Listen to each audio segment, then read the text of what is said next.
Welcome back to my channel. Hi everybody, how are you all doing today?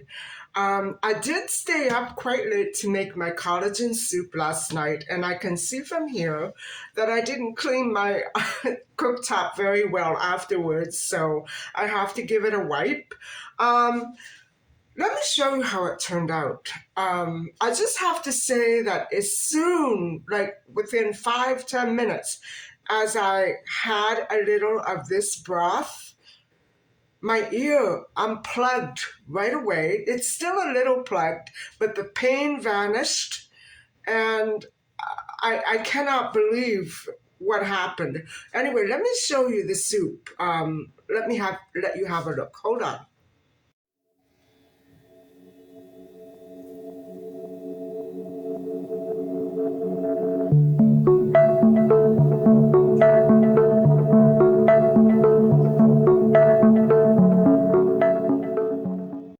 So,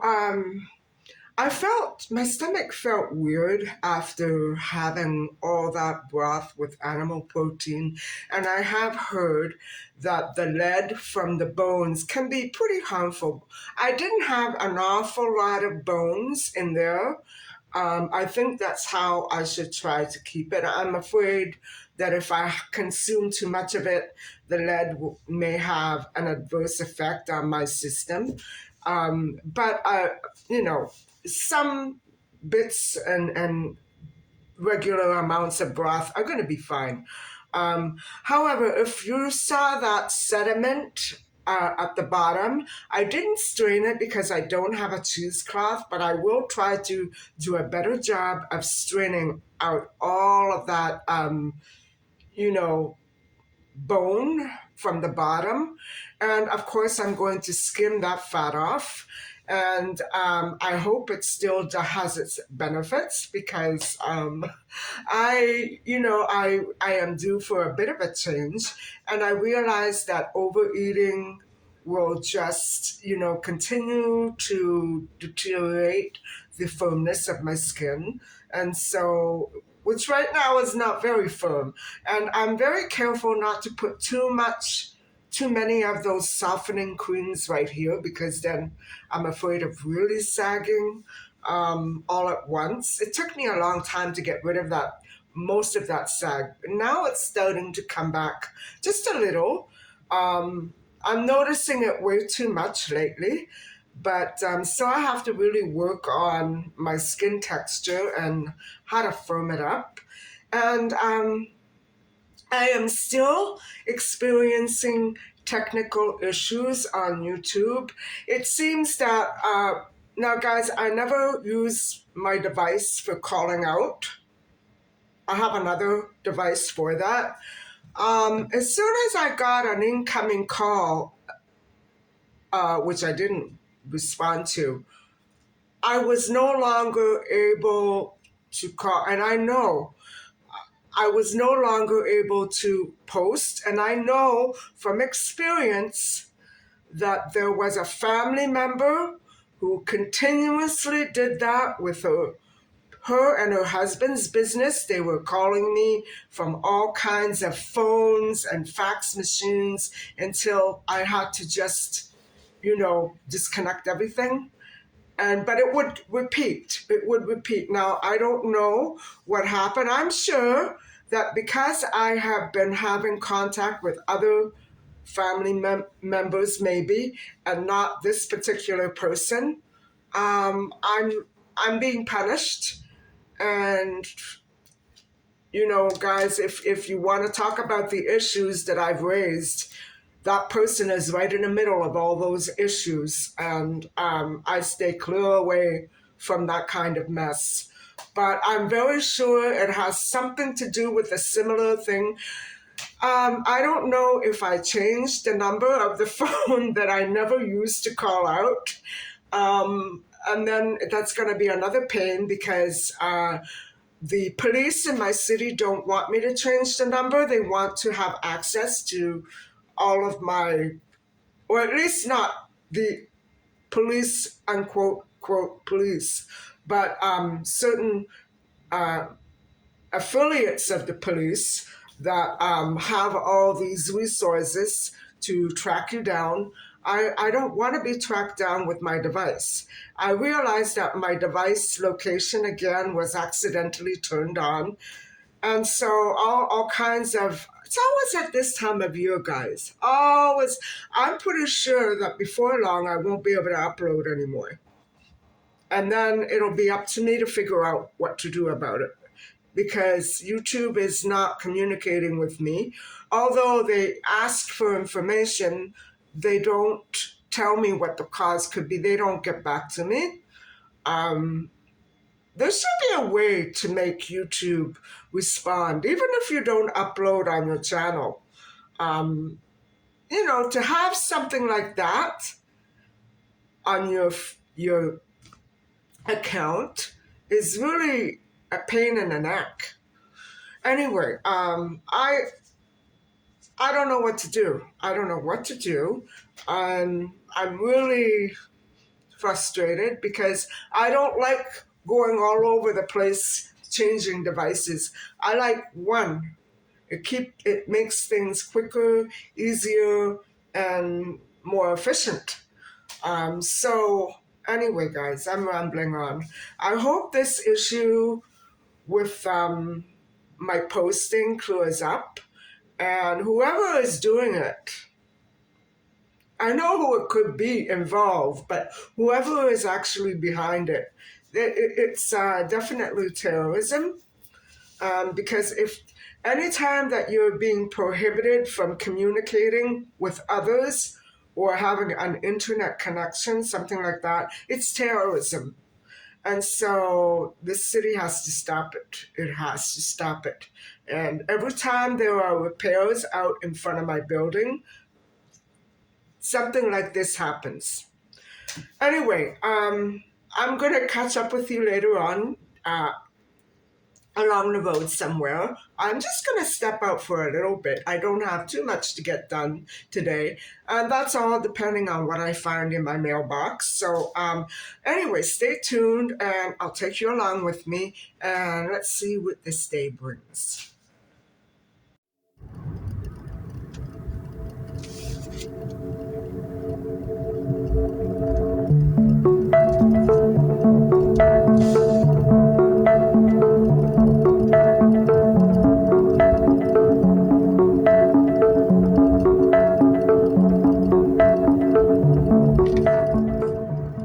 Everybody. So I was talking to you before about how I thought somebody connected with the police are trying to block me from sending emails, from posting comments, and things like that. And the reason why I'm telling you I think that they have something to do with it is because I don't know if you remember my early posts when I was talking to you about a hacked cell phone that kept opening and shutting on its own, and the location kept turning on even after I turned it off, things like that. And then all these people showing up and doing ridiculous stuff to me after I would arrive somewhere because my location was turned on. And when I tried to change the phone number, all these police cars showed up. And I've recently found out that they asked the people at my service provider not to change my number ever again and to keep the PIN. So I don't understand, guys. I don't understand it. And I'm not lying. The police cars were there every time I tried to change my phone number. So I got stuck. So I'm not saying this out of, nonsense. I'm basing it on repeated past experience. And I have a feeling that it is because of that one family member. I can't say for sure, but it probably is related to that one family person that wants a strong hold on me at all times, like I'm her child. And it's somebody I haven't seen in years. And so that would be one reason why. And I am basing it also on past experience, and it was investigated and found that she and her husband were, in fact, hacking all of my laptops and devices at home every time they called. So guys, I'm not trying to be mean here. I know it happened. I know it happened. So I was just told that I had to bring it back to the service provider and they could easily fix it within seconds. I seriously doubt that, but we'll give it a shot. I can't do it today. But anyway, guys, I'm on my way to return the tiles, and probably I'm not going to get anything else. I don't know what to do. Um, I really don't know what to do.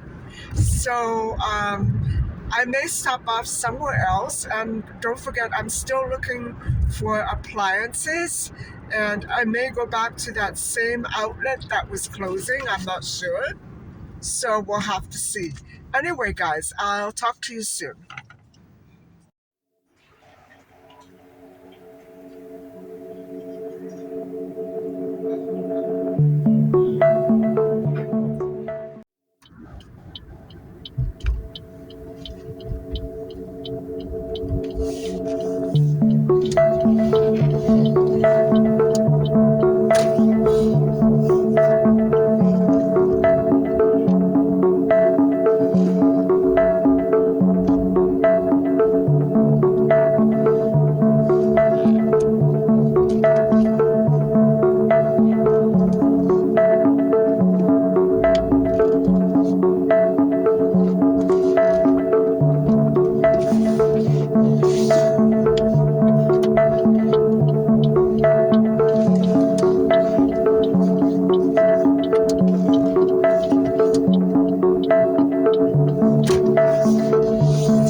God damn it, there's always someone doing that.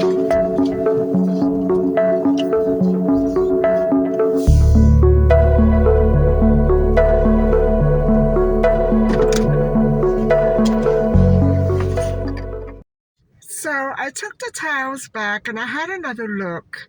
There, to me, were no other tiles that would have gone with my wallpaper because they're not white completely. I know that they must exist.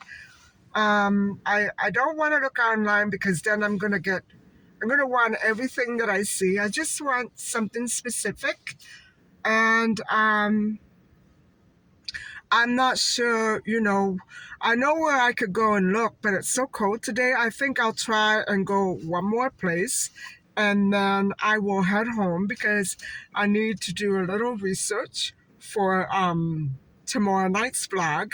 And so I will see you later on, sometime down the road.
Guys, the machines, I was very impressed with the pasta machines.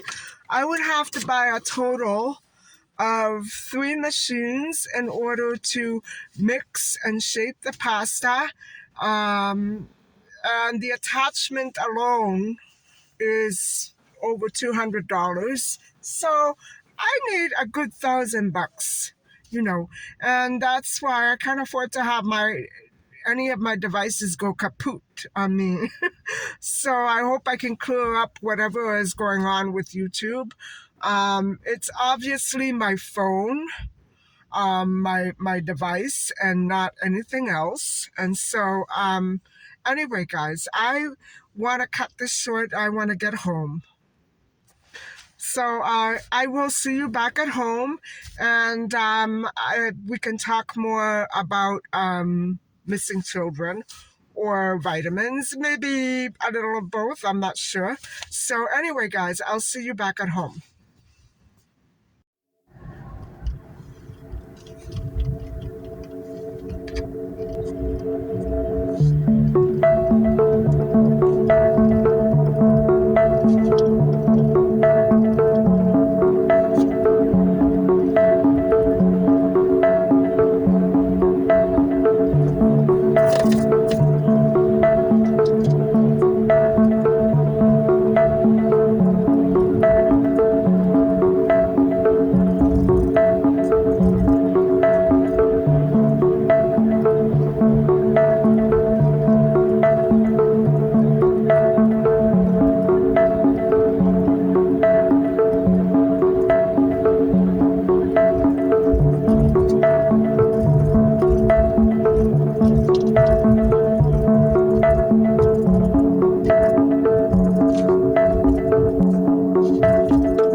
Hi, everybody. I'm back home now, and I'm warming up my soup. And I lucked out on the second place to find tiles for the kitchen wall. I think it's going to be a project I'll end up scrapping again, but I still haven't checked out a couple of other places. So I'll do that when it's less sub-zero temperatures. And what I wanted to point out was, if you go back to the clip, there were 3 items that I filmed at the last store I was at, and those 3 items all go together. I mean, it's so obvious to me. That's why I'm so glad I didn't buy the machine at the other store, because if I had, I would have ended up not being able to use it. But the way it was merchandised here, you automatically and instantly know that, like, for instance, for me, the second machine, the one that was, they had the big one, and then they had the second one, and then they had the little attachment. Well, that little attachment is what makes lasagna sheets. The other ones, if I wasn't ever interested in making lasagna, I could get away with buying the mixer and the pasta maker, the one that shapes the pasta. But that machine does not flatten dough. It just shapes it. And so you have to have it already, for lasagna, you have to have it pretty thin. And I could never work my way into rolling it out that thin, especially because I was using whole wheat flour. But so I will need those three. And plus, I saw so many other items that I want. I should just go in there one day and buy out the whole store, but I've been putting it off for a very long time. The disappointing thing is that not only will I have to clear out my pantry, I will probably have to get rid of a lot of old stuff that I don't use anymore.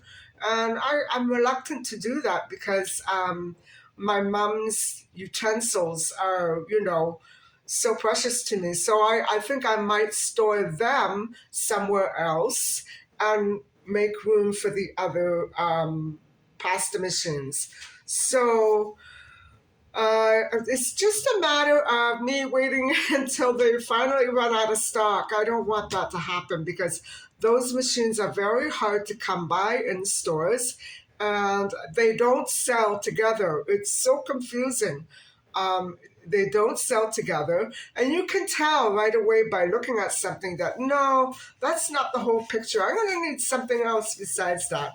Well, I finally found all three items that I need, and I wanted to ask the other day, but I realized the one that I showed you from Bed Bath and Beyond did not have the lasagna maker. So I didn't even bother asking. But I'm glad I found it today. And now I know what it looks like. So I'll be able to find it wherever I go. Hopefully. Anyway, guys, I'm going to have my soup and then stay tuned for a little discussion on more of missing children and some other signs of human trafficking or more of the same. Anyway, I'll catch up with you a little bit later.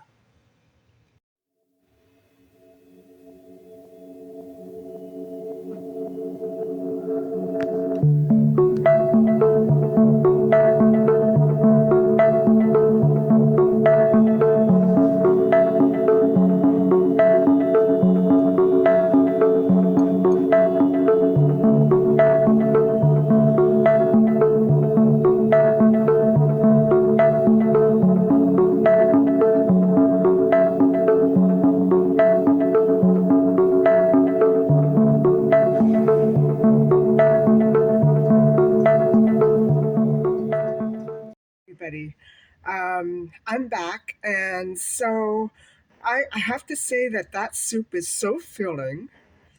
Um, it really is a very hearty meal.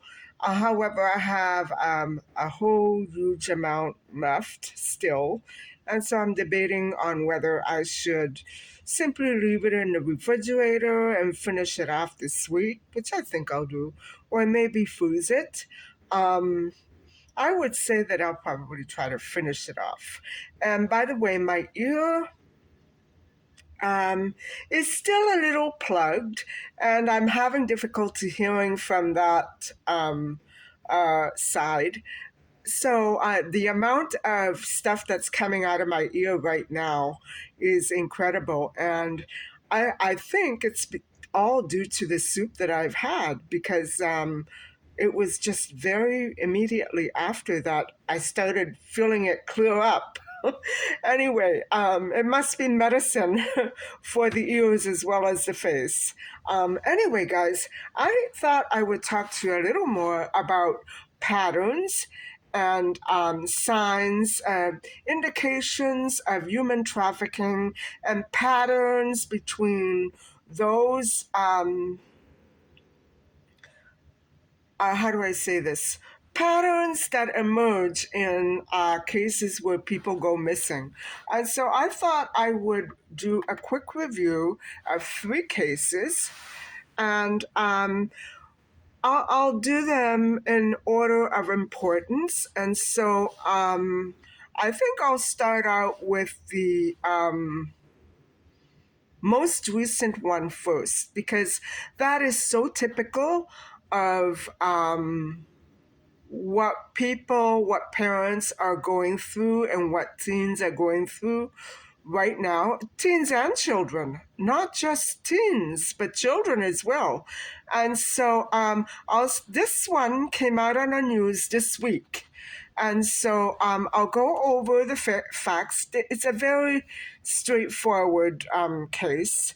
And so I will start with that first and then go on to another older case and then go back to one of the oldest cases I can find. And indeed, there are quite a few that remain unsolved. So, hold on. All right. A missing 13-year-old girl was abducted from Dallas, from her Dallas home, and 2 weeks later, she was found in Lexington, North Carolina, which is approximately 1,000 miles from her home. And gee, I wonder how long it takes to drive that far. That's an incredible amount of distance. The girl was found behind a residential home in a shed that actually locked from the outside. And so, wow, sheds, I don't know. I think I would be creeped out now to have a shed on my property. Of course, I don't own a home. I own another piece of property, so I don't have to, even concern myself about that. Um, so the 13-year-old was rescued by law enforcement after they received a tip from federal authorities. And so the FBI Violent Crimes Task Force received this tip about a child abducted from Dallas and reported it to the county police. So they were really that's smart, because I imagine that somebody saw something, but also it could be that people concerned about finding her were just branching out to different areas, um, you know, surrounding the area where she had vanished. And so, guys, here is the number one pattern and the number one evil. When you're that young, it is evil. That it wreaks havoc on young people who get caught up in the excitement, and then eventually, one way or another, just may end up going missing for hours or days or weeks. And so, social media, unfortunately, was a big part of this case. And she had been talking online with this much older person. Um, I won't name him right now, but I will name him at the end of the story, and I will be linking a photograph as well. So, she was abducted after speaking to him because he used a social media app, a messaging app, to lure her from her home. And so the content of the chat that they had was consistent with a trafficking grooming method, and enticement. So, okay, this is the fraud. This is the deception, to wheel the person in. And it happens to adults too, for whatever situation you want to, follow. It's not just young girls and older men, it's any situation. And so he lured her from her home, and he lied to her, he enticed her, and he actually came to pick her right up, right nearby her home. So the suspect used the social media uh, camera to to lure her, and the police also used his camera to identify his vehicle. So I guess what happened was the girl was talking to him, and then she left her laptop on and her camera on, actually, which is a good thing that she did. I mean, I think what she did was not at all smart, very dangerous. But thank God that she did it that way. But unfortunately, she had to endure 2 weeks of that horrific abuse. Um, and so the suspect used the social media camera, and so that was how the police caught him. And so the the ending, okay, wasn't a good story, but it had a good ending. And so unfortunately, um, the number of reported cases of human trafficking by individuals that a victim might know has increased. Those reported cases have really increased. And examples are family members, I'm not lying, guardians, and partners. And so the National Center for Missing and Exploited Children reported that almost 400,000 children went missing in 2020. I don't hear about that many. Do you? I wonder why. So, at least 30% of those were shipped away and trafficked somewhere else. And so, the suspect who has now he has $1 million bail. His name is Jorge Camacho, and he was 34 years old. And so he used a messaging app with the camera to lure this girl from her home. So it was very instantaneous. I don't know. I think they had been speaking off and on for a little bit. And so he didn't waste much time. So let's go on to the other one, which doesn't have as drastic consequences. So this one happened actually in 29. And, again, there's a pattern here. So look out for it. It seems that Richard Heen called 911 in 2009 because his son, his 6-year-old son, Falcon, floated away in a giant helium balloon.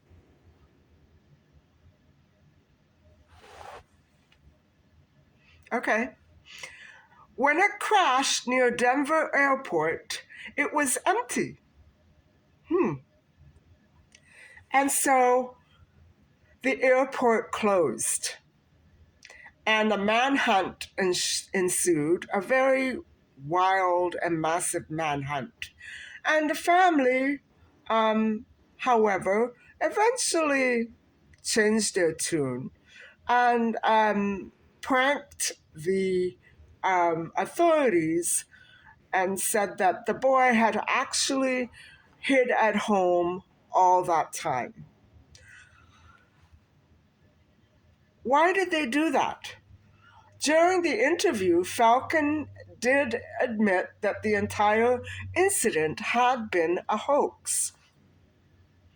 Number one trafficking scheme is a hoax. And so his parents tried to gain a lot of fame and score a huge reality show, which of course the views would have pulled in a lot of cash. And so, very rightfully so, the parents they both served time in jail and paid a whopping $36,000 in fines. Well, I don't think that was nearly hardly enough. And so you go and imagine the kind of child rearing techniques that were taught to this young boy at 6 years old that it's okay to prank an entire city, so long as it's for money and for fame. You're in the good. You're okay. Can you imagine the audacity? And this is very typical of criminal scams all over the world. And so let's move on to another case, which is quite old, actually. And so I'm going to go and grab a little water, and I'll be right back.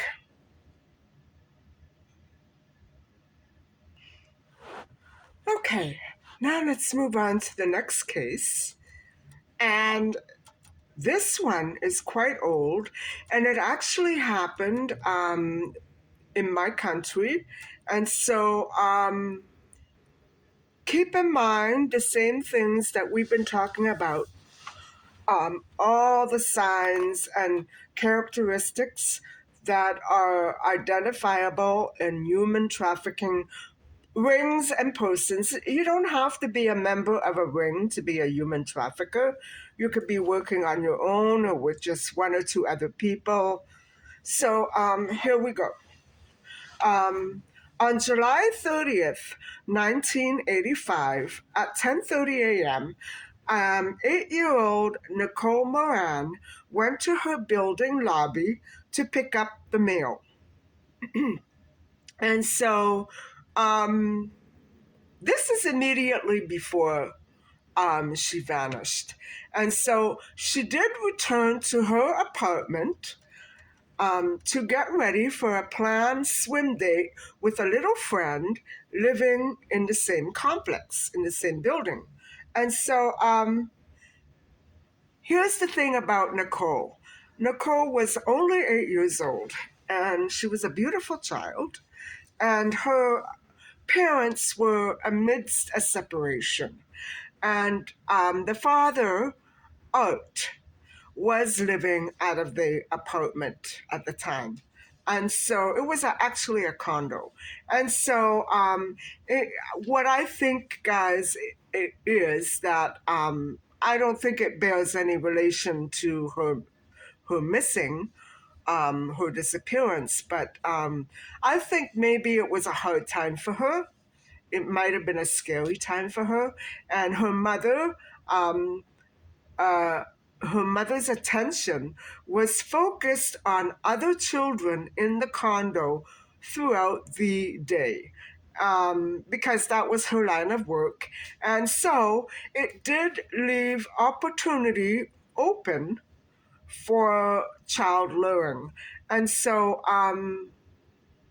the pool actually was in the building complex in the back end of it and not on top. So before leaving, she spoke to her friend through the intercom system, saying that she would meet her in the lobby.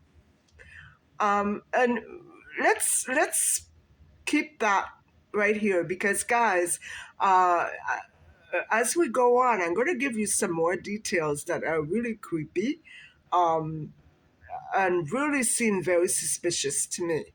So that little conversation that she had would have been heard by anybody working in the building. Or now, mind you, this was 1985, so computers had not made a real entrance at that point. They were not heard of. They were not known to be part of the household. But I know that machines, even at that time, and cameras and things like that were hackable.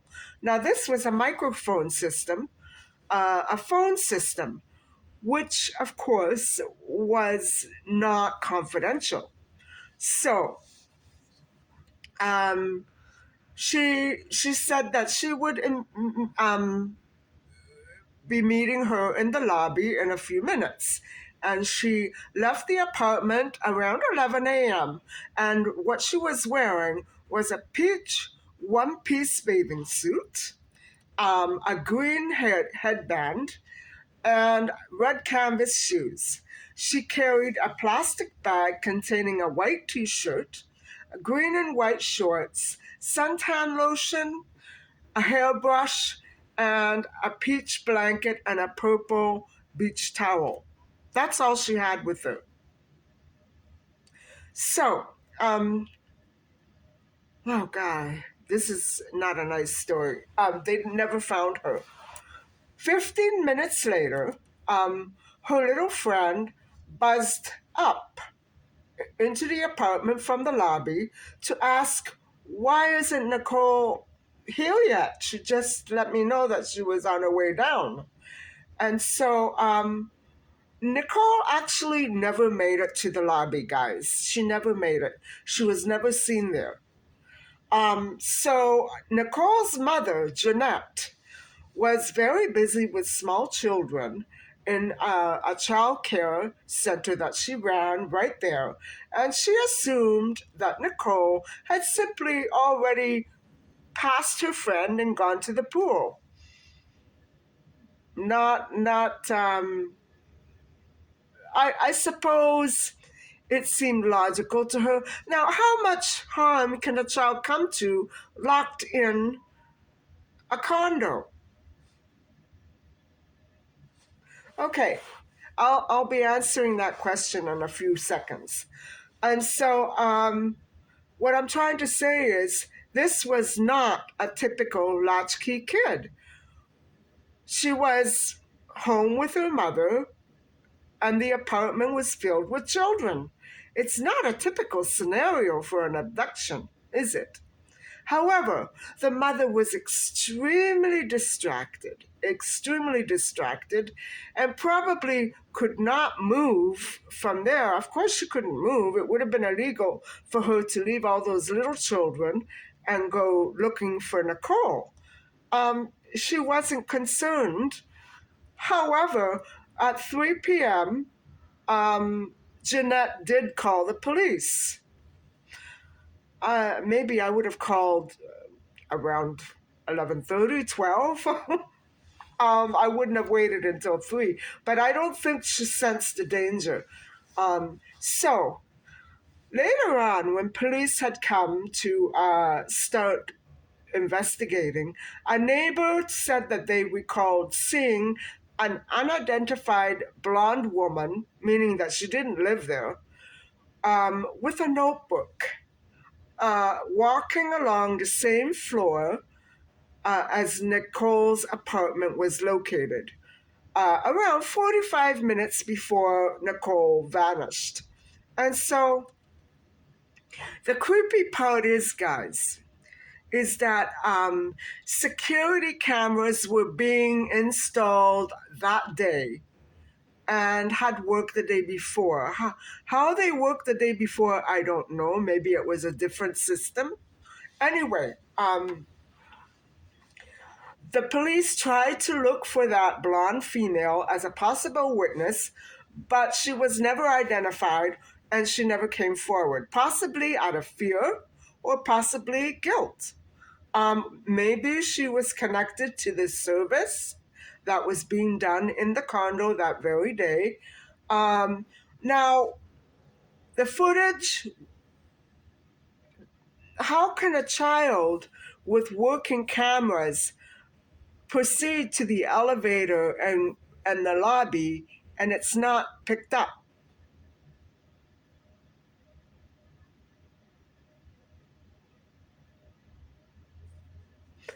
So maybe the police should have looked more closely at the contractor. I would have.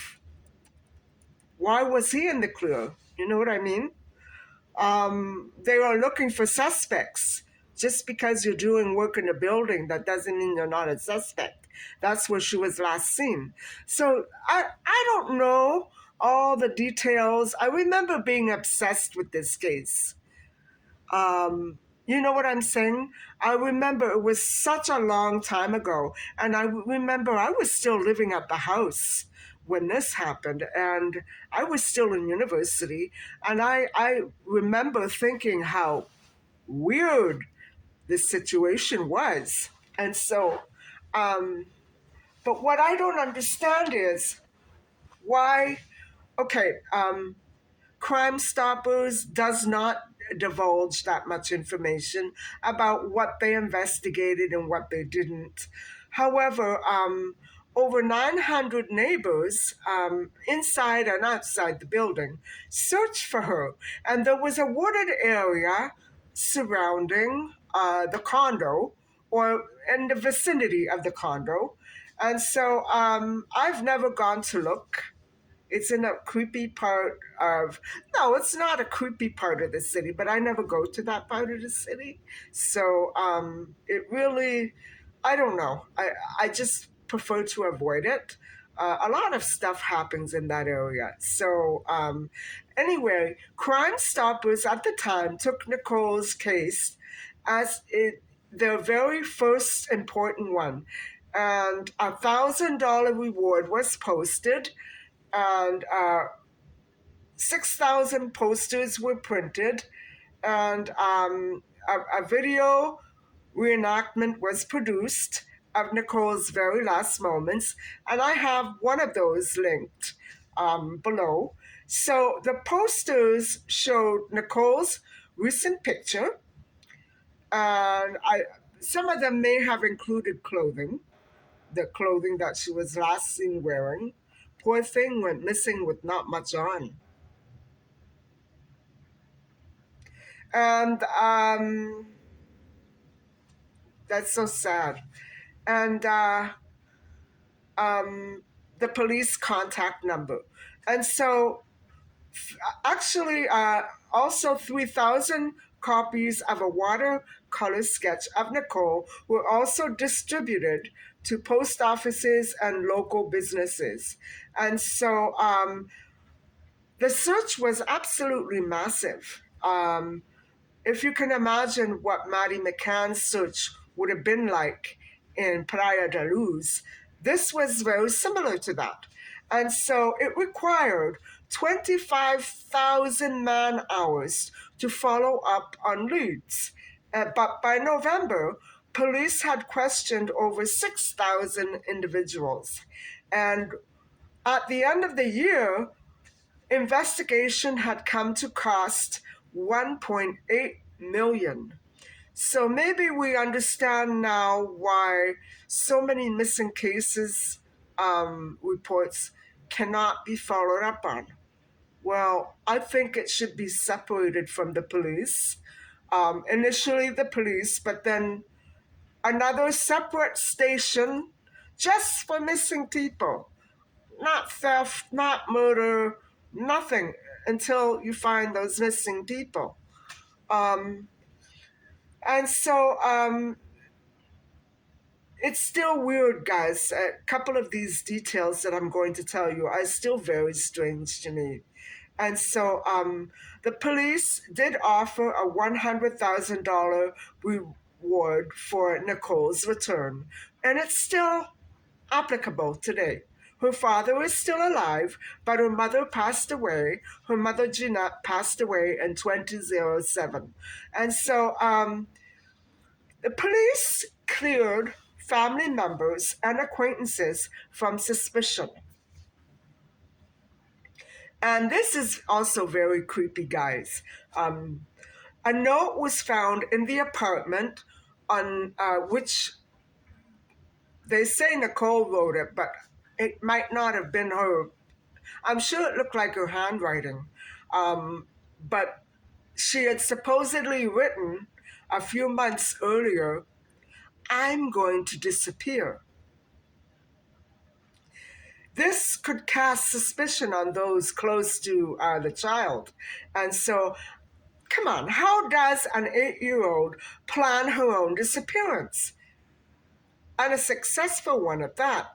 Can't be, guys. I don't believe it. I don't know. I've never met Nicole or her parents. I don't know that she would have had a reason to go missing. I imagine life was not that great for her at the moment with her parents in that turmoil. But still, An 8-year-old child doesn't go disappearing with a bathing suit on and you know, no idea of what's going to happen to her, and she pulls it off. No, guys, something is wrong here. And so, and why such a significant delay in Jeanette's contacting the police? I Perhaps she was a very timid and very anxious woman and didn't know. I've seen her on the videos that I linked below, and she is absolutely devastated. But it doesn't sound right to me. You know what I mean? So that slip up caused her child to stay missing for as long as she has. And so the parents were devastated. And although nothing is known about Jeanette, um, our Moran, the father, raised funds to hire a private investigator um, against the police advice. And so he left his own job, set up office, and searched for clues in USA and Canada. Well, perhaps he didn't look far enough. Um, or maybe he should have began with the contractor. He moved in with Jeanette after Nicole disappeared, but they did separate in 1987. So it's sad. And you know what, guys? Many missing children cases end up in parents that ultimately separate, even if it's just temporarily. You need to get away from that parent that ultimately makes you feel so guilty for losing that child, but probably not intentionally. You know what I'm saying? Anyway, in when was it? 2011, somebody initiated a search again. And it so happens that, no, it wasn't 2011. It was somebody who was 11 years old at the time. And this is recent, guys. And I know that these details are so important. There was a little girl who was 11 years old playing in the area on the day of Nicole's disappearance. And that little girl distinctly remembers her and the neighbors calling the police because they heard distinct screams coming from a wooded area beyond their backyard or beyond their home. And so they didn't realize it at the time, but looking back a few years later, they recognized that it was probably Nicole screaming for help. Despite the fact that they went and searched that area that day, the police did go and search that area, nothing was found. The search is still ongoing, guys. And, in 2004, researchers for a Belgian organization known as the Foundation Princesses announced that they had matched photographs of Nicole seen on a Canadian police website with pictures on a Dutch website that advocates for abused children. Now, that could have been I don't know. It could have been anything. You know what I'm saying? It could have been a hacker. It could have been somebody who fabricated an image. I don't know if it was real.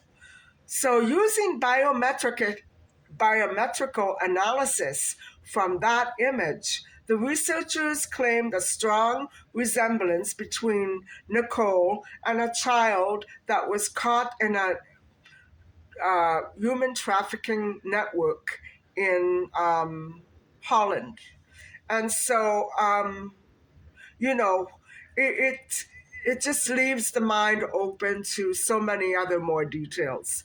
And so last year, two cadaver dogs, this is 2022, they covered about 45% of the park area in which surrounded Nicole's apartment complex. And so the dogs got a scent where they indicated the scent of human remains. And I do have faith in those sniffing dogs. I do. I don't have much faith in pups, but I do have faith in the dogs. And there was an indication of possible human remains. Um, However, it was in an area that was really hard to get into, probably like a steep cliff or something, and surrounded with very dense foliage. And so the search for Nicole, who would now be in her 40s, is really not over.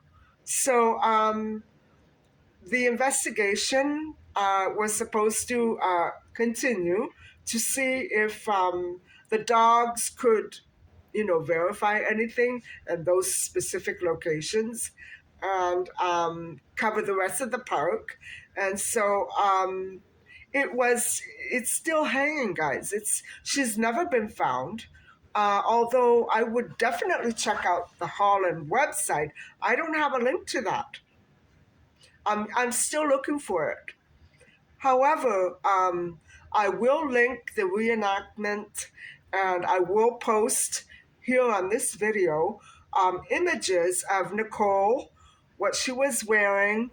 I will also post an image of Camacho and anything else that appears to be relevant to these situations that I've been speaking about. And I will also include a photo, an age progressed photo of Nicole. And so we'll have to see what we can come up with. Anyway, guys, I really, really hope that you are getting the idea of how important it is to be familiar with human trafficking and social media. Not a good place to be for a young person. You know, so many predators are out there, men and women. And actually, there's a number of youngsters working for such rings as well. But my point is that no matter how careful you are, you can never actually prevent something from happening.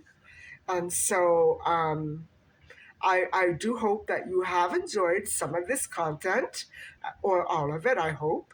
Thank you so much for watching, and please don't forget to like and subscribe. I'll see you tomorrow.